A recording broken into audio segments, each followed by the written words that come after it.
안녕하십니까. 세상을 읽어주는 남자 이상훈입니다. 오늘은 인텔이 파운드리 고객 확보에 몸이 달았다는 주제로 한 말씀 드리겠습니다.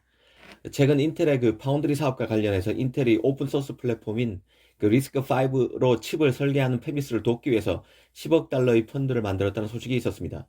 인텔 파운드리가 이 팹리스 사이에서 리스크5를 활용하는 방안이 늘어나고 있는 만큼 이런 고객을 잡기 위해 몸부림치고 있다는 생각이 듭니다.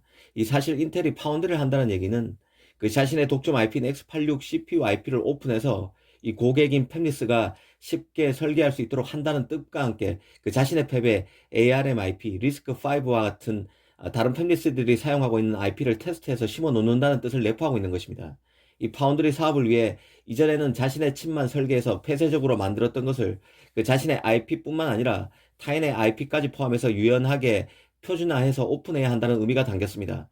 그런데 인텔의 X86 같은 경우는 인텔만이 폐쇄적으로 사용해온 IP입니다. ARM IP처럼 애초부터 오픈됐던 IP가 아니기 때문에 이 팹리스 입장에서는 설계에 활용하기 어려울 수밖에 없습니다.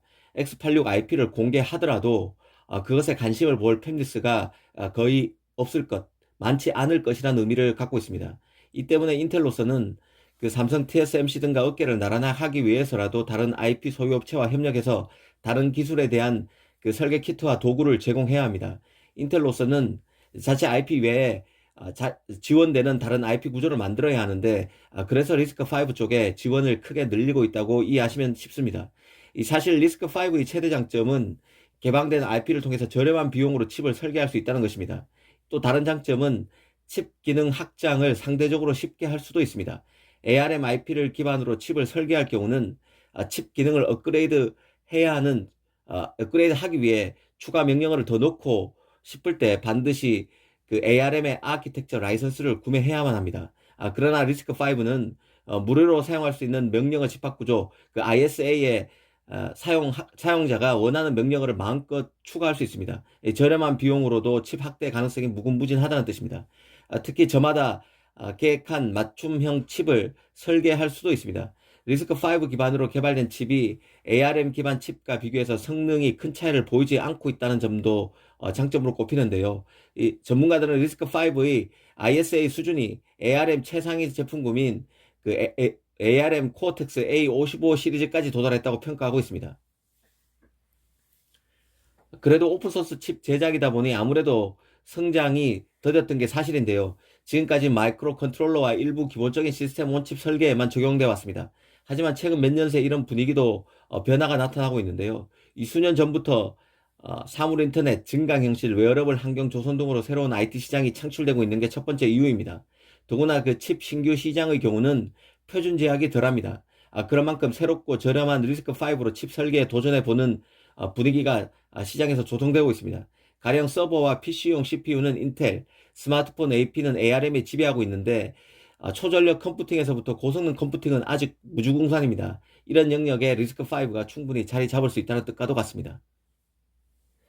실제로 인텔은 자신의 파운드리 7나노 공정에서 파운드리 설계 스타트업으로서 리스크5 기반 업체인 사이5의 IP 포트폴리오를 지원할 것이라는 소식을 공개하기도 했었는데요. 과거에 이 사이5를 인수하려고 했지만 좌절된 적도 있습니다.